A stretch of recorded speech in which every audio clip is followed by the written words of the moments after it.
So dear students, now let me discuss about another application of centrifugal force or centripetal force, you can say, that is conical pendulum. Okay, so let me solve this problem by using two methods. One is from inertial frame and another is from non-inertial frame. Okay, so that you can understand the application of centrifugal force and at the same time application of centripetal force also. Okay, so let me draw the figure first. So let me suppose that bob of mass M is suppose suspended like this. Okay, similarly length L, and now it is moving along this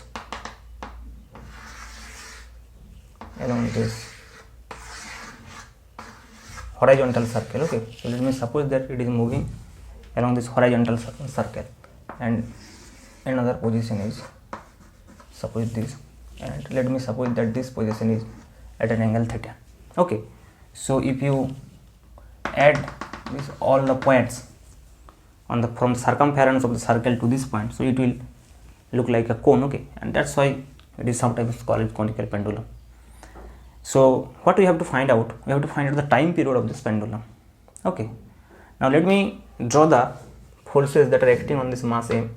So one force is mg and another force is t along this direction. Now if you resolve this t, so this angle will be theta, so this will be t cos theta and this will be t sin theta. So these are the forces acting on this bob at this position at an angle theta. Okay, so the bob is moving along horizontal circle making an angle theta with the vertical. Okay, now if you draw the free body diagram of M, now first let me draw the free body diagram with respect to FBD of M with respect to ground. That means with respect to inertial frame. So in that case, so what are the forces acting on it? One is mg and vertically it is t cos theta and along this direction it is t sin theta. So only these forces are acting, no other forces is here. Okay, and its acceleration is along this direction. Now if we solve this equation, if we solve this problem by writing down the Newton's equation, then what will happen? One is summation fx is equal to mass into acceleration and summation fx is t sin theta. So t sin theta will be mv square by r because acceleration is here, v square by r, and another is summation fy is equal to 0 because there is no acceleration along vertical direction, so it will be t cos theta minus mg. So t cos theta minus mg is equal to 0, so t cos theta will be 0, sorry mg. So this will be the two equation, and this is completely with respect to ground or with respect to inertial frame of reference.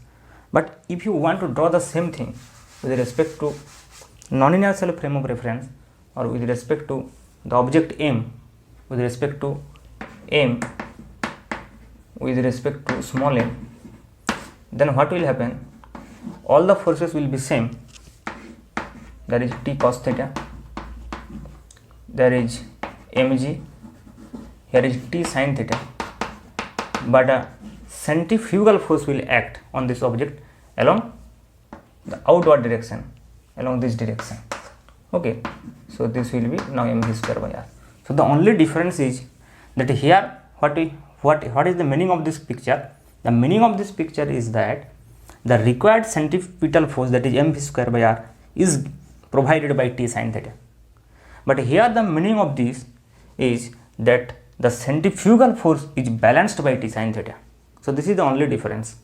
When we talk about non-inertial frame, then there always act this mv square by r along outward direction as an pseudo force. Okay, but the equation will be same because here you cannot take any acceleration. So here t sin theta will be mv square by r, and vertically along vertical direction the equation will be always same. So no matter what frame you want to use, but you will land up at last with the same equation. But please keep in mind, you cannot draw this mv square by r in this frame in this equation. If you talk about it's the ground with respect to ground or with respect to inertial frame of reference, then you cannot draw this mv square by r in this frame. So here only centripetal force mv square by r is arise due to this t sin theta. So this is not any force here. This force is actually provided by this t sin theta, but here this is a extra force which we have assumed to solve this kind of situation in non-inertial frame of reference. Okay, so this is just a matter of the choose of the frame of reference. Okay, but the solution is easy. Now we have to solve, and that is straightforward. So what will be the solution? You have to divide these two equations. So t sin theta over t cos theta will be tan theta, and it will be v square over rj. Okay, so you can write v as root rj tan theta. Okay, now if you want to find out the time period, you can find, because we know the time period. Let me take time period as t dash, because we have used t always before about tensional force. So let me use for time period t dash. So it will be what? It will be 2 pi r divided by v. So you can find from here easily that 2 pi r divided by root rj tan theta, root rj tan theta. But sometimes we want to find out this expression in terms of L. So this will be L. So you can see from this figure that if you take sin theta, this is r, so sin theta will be r by L. So sin theta will be r by L. So you can substitute r as L sin theta. So you can substitute in this equation r as L sin theta. Okay, so this is all about conical pendulum. Okay, thank you.